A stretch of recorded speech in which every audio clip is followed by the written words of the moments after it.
Banyak orang mempersiapkan dirinya untuk akhir zaman nimbun emas. Ada yang main saham, ada yang main kripto, ya, persiapan akhir zaman.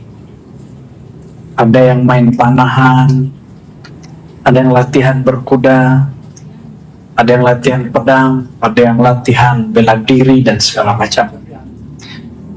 Mungkin itu bagian dari memahami ayat Quran, ya, maka persiapkanlah, ya, untuk jihad itu mastata'tum, ya, sesanggup kamu.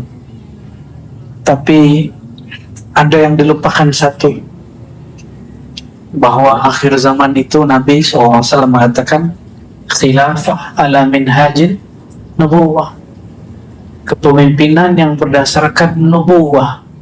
Nubuwah itu ada pada ruhnya para anbiya, dan nubuat itu sudah tidak ada kecuali hanya warisannya. Pewarisnya masih ada. Al ulama warasatul anbiya, pewarisnya adalah para ulama. Jadi Nabi SAW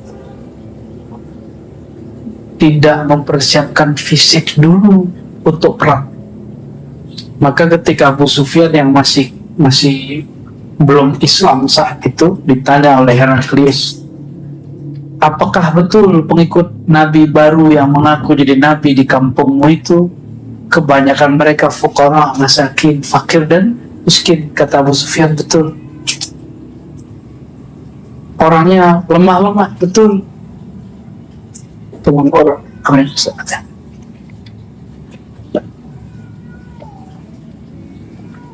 tapi ketika perang Badar, jumlah mereka hanya 313, mengalahkan pasukan kufar Quraisy, dan dalam beberapa versi para masyayikh kita itu juga dibuat bantuan dari pasukan Romawi, wallahu a'lam. Karena secara jumlah tidak mungkin jumlah kufar Quraisy saat itu mencapai jumlah yang disebutkan di riwayat, kecuali dapat suplai bantuan dari kekuasaan Romawi Timur. Kalau betul itu terjadi, berarti lawannya 313 ini orang militer terlatih. Tapi apa yang terjadi? Allah menangkan 313. Yang ribuan itu kewalahan semua dan kalah. Apakah Nabi mempersiapkan 313 dengan latihan panahan? Berkuda itu sudah habit mereka. Panahan sudah kebiasaan mereka berburu. Apakah dengan nimbun emas? Tidak. Apalagi main kripto, ya. Kita tidak melarang nabung emas, main kripto. Tapi kalau antum nanti itu akhir zaman, nanti kan internet hancur semua. Uang digital hilang sudah. Tabung di bank hilang. Maka kalau masih ada kesempatan, gunakan rezeki sebaik-baiknya. Jangan hanya nimbun-nimbun harta. Karena rezeki kita itu yang kita pakai, bukan yang kita simpan. Ya, jangan pelit-pelit sama badan. Kalau nggak ada ya juga jangan disesali. Sabar-sabar aja. Pengen bersama Allah, kan? Inna Allah ma'as sabirin, ya. Itu thariqat paling cepat, nggak perlu kholwat. Sabar aja. Bapak Ibu saudara-saudari yang bukan Allah. Jadi persiapan kita di akhir zaman itu bukan latihan fisik semata. Tetap jaga kesehatan fisik. Nabi itu suka naik gunung. Udah umur 50-an, Nabi masih naik gunung. Ini Haji Syamli saya ajak naik gunung. Kan umur 50 berapa Haji? 54. Alhamdulillah dia masih kuat. Gunung gede tembus. Tapi ngeluhnya juga gak tanggung-tanggung. Ya, 50 kita ajak gunung gede, Puncak Bogor. Sebelumnya kita ajak gunung yang mirip dengan Gunung Jabal Nur yang ada Gua Hira di Mekah. Kalau di Banten tuh ada namanya Gunung Karang. Itu mirip kontur, cuma bedanya di situ banyak pohon. naik terus, nggak ada bonus. Bonus itu kan kalau dia agak landai dikit, ini nggak ada. Alhamdulillah kuat ya. Udah tauhid masih kuat, pas gunung gede mundur juga sobat ya. Nabi itu suka naik gunung, berarti Nabi ini pencinta alam. Kan ada ayatnya, wa yatafakkaruna fi khalqillah, mereka tafakkur terhadap ciptaan-ciptaan Allah. Allahumma sholli ala sayyidina Muhammad. Namun guru-guru kita yang mengerti ilmu ciptaan, ya, ini bukan bab akidah, ini bab ma'rifat. Yang mengetahui, ambil, yang paham, rasakan. Tapi gak mesti percaya, karena yang dipercaya cukup 6 rukun iman. Awwalu ma khalaqallah nur Muhammad, nur Muhammadin. Ini bukan hadis. Yang pertama Allah cipta adalah nur Sayyidina Muhammad SAW. Maka yatafakkaruna fi khalqillah, mereka bertafakkur terhadap khalqillah, makhluk Allah, ciptaan Allah. Ciptaan Allah pertama siapa? Nur Muhammad SAW. Jadi tafakkur level tertinggi itu tafakkur fi nur Sayyidina Muhammad SAW. Berarti kajian Nur Muhammad itu perlu ditafakuri. Yang tidak boleh ditafakuri apa? Zatu ahad, zat Allah yang maha ahad, itu nggak boleh. La tatafakkaru fi zatillah. Jangan coba-coba pikiran ini menyentuh wilayah zat Allah. Nanti begini, atau begini ya, ngomongnya udah gak jelas. Ya masuk ini rumah sakit apa namanya kalau di Kudus, di wilayah mana mas? Magelang ya, terdekat di Magelang. Ya itu deh. Jadi persiapan akhir zaman itu persiapan rohani, bukan hanya jasmani. Nanti punya duit gak bisa dipakai, punya emas gak ada orang mau. Orang gak makan emas,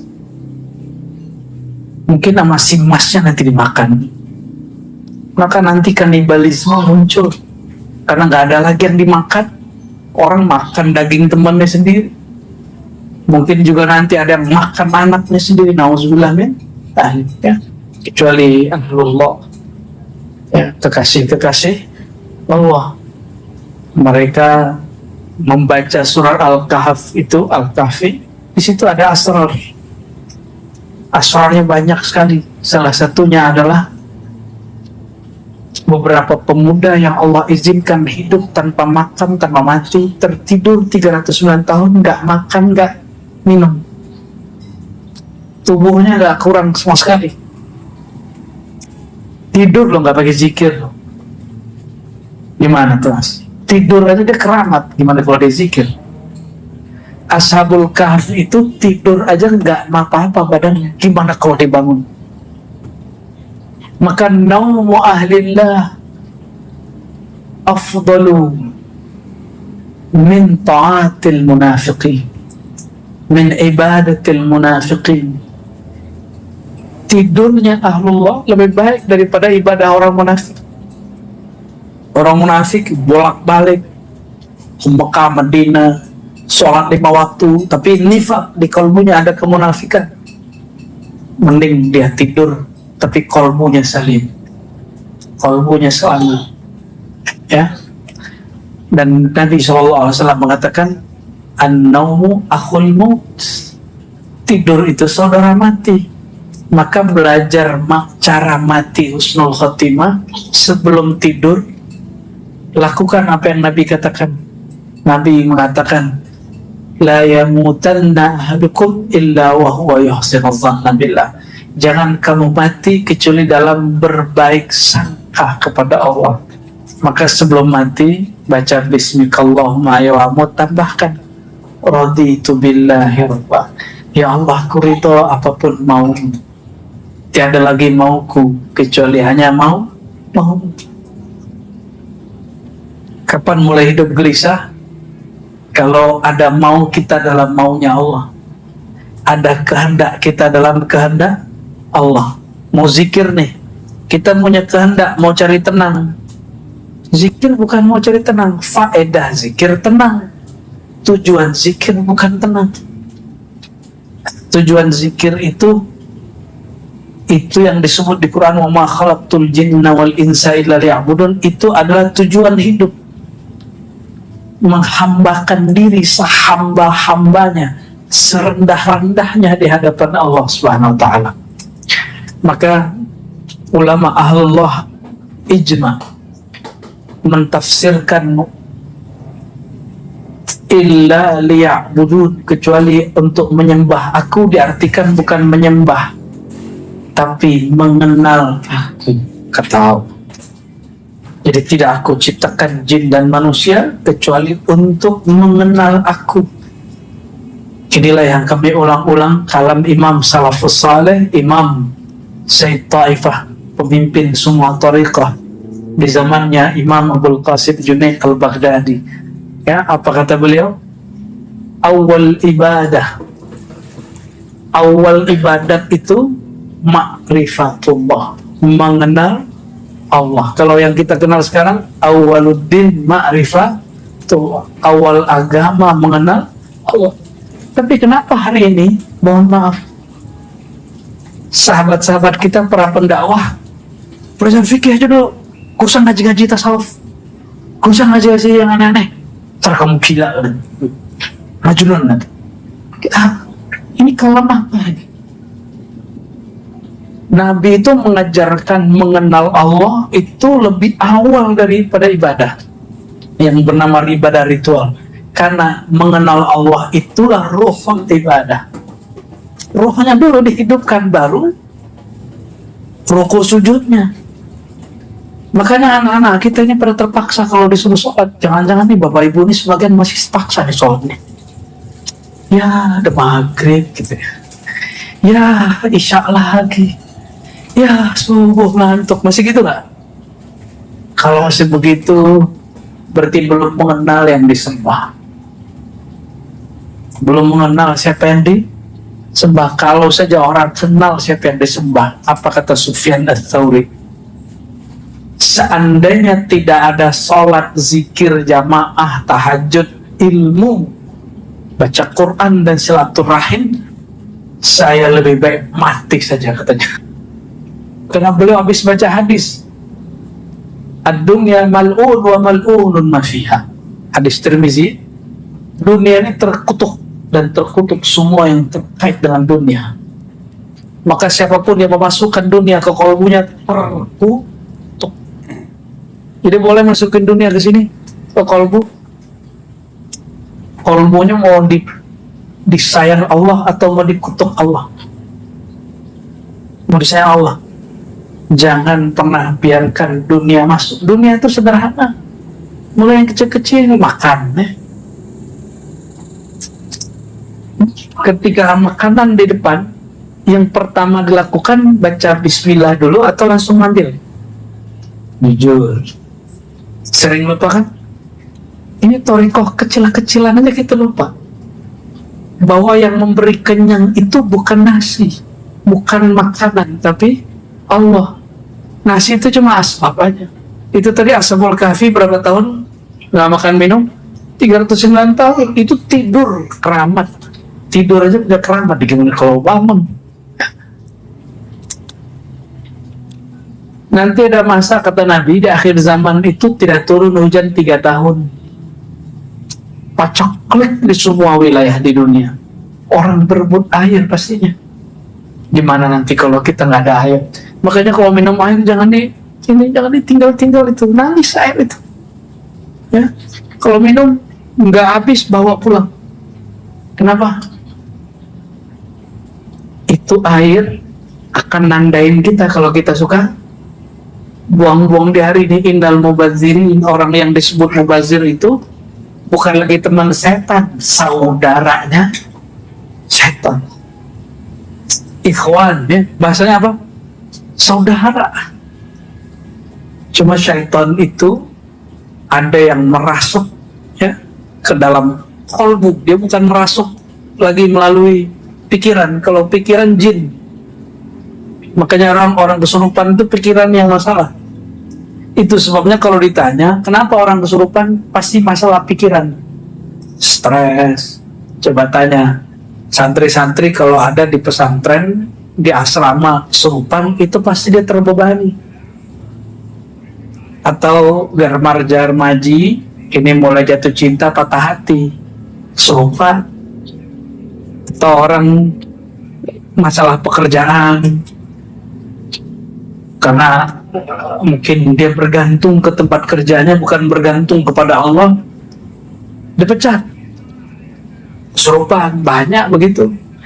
Belum lama ini kita dengar banyak caleg-caleg calon legislatif yang gagal masuk rumah suluk majnun, rumah suluk gila.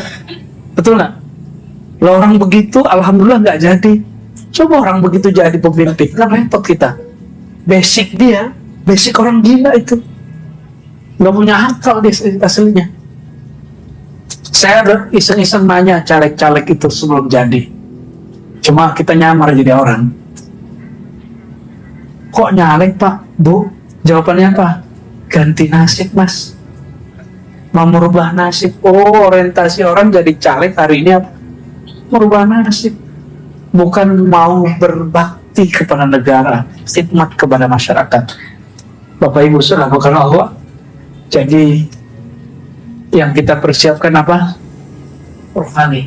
Dan roh itu makanannya bukan ruku sujud. Makanannya mengenal siapa yang kita rukui dan sujudi. Beda nggak? Ruku sujud itu ibadahnya badan. Membaca itu ibadahnya lisan, menyebut ibadahnya kalbu, memutuskan ibadahnya fuad, ibadahnya ruh kita, sir kita, mengenal yang disembah oleh tubuh, yang disebut-sebut namanya di dalam kalbu. Oleh karena itu bekal akhir zaman itu ilmu ma'rifatullah, ilmu mengenal Allah. Gak usah jauh-jauh akhir zaman, hadis yang sering kita dengar, kalau orang mati ditanyanya apa pertama kali? Man rabbuka, ini kita ulang di mana-mana supaya gak lupa. Siapa Tuhanmu? Itu pertanyaan ma'rifat atau pertanyaan ritual ibadat? Man rabbuka, siapa Tuhanmu?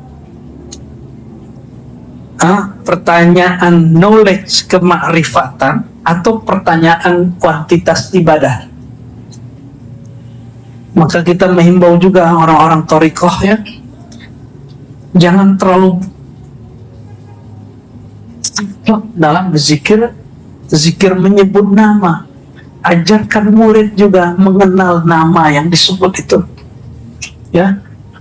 Jadi ini mungkin sedikit barangkali Mas Arif, karena habis ini kita mau ke Pati ya. Mulailah ikuti kajian-kajian, buka kajian Ma'rifatul Asma, mengenal nama-nama Allah Subhanahu Ta'ala ya. Nanti seperti yang saya janjikan ya, di sini sekali sebulan nanti ada mu'alim dari Libat mengajarkan tentang Asmaul Husna ya, Lora ya. Gus Hadi, mana Gus Hadi? Nah, nanti inilah mungkin berarti sebulan bisa 2 kali ya. Satunya Lora Ali, satunya udah jauh dari Madura, satunya mungkin dari ya orang Pati hasilnya ya. Jadi kerjaan kita sampai mati cuma satu aja, mengenal yang disembah. Adapun urusan tubuh tetap sholat 5 waktu, bulan puasa kita tetap puasa, syariat kita jalankan, tapi urusan yang tingkat ini nggak boleh ditinggal ya, supaya nanti jika tubuh ini sudah nggak bisa rukuk sujud, ruhnya masih tahu cara ibadah. Ada masa tubuh udah nggak bisa ngapain, ada nggak? COVID kemarin aja udah banyak orang tuh udah nggak bisa sholat, ya. Oleh karena itu, mari sama-sama kita pelajari nama-nama Allah. Walillahil asmaul husna fad'uhu biha. Wassallallahu ala sayyidina Muhammad. Assalamualaikum warahmatullahi wabarakatuh.